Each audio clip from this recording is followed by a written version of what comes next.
telling me that I'm never gonna make it. They want me to do something that could make sense. They hate when I keep dreaming I'll be famous, but I don't give a fuck, I'ma keep chasing.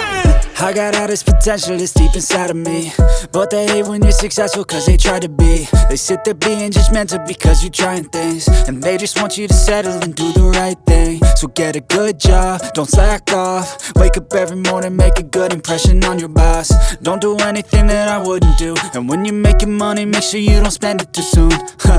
Fuck that, I'll do what I wanna do. I got a different path from everyone, and that includes you. Who are you to tell me how to live life? In these times it feels like nobody's right, yeah. So I'ma figure out what else we succeed, and then invest all of my time into that and proceed. I need whatever the hell could make me happy, and I don't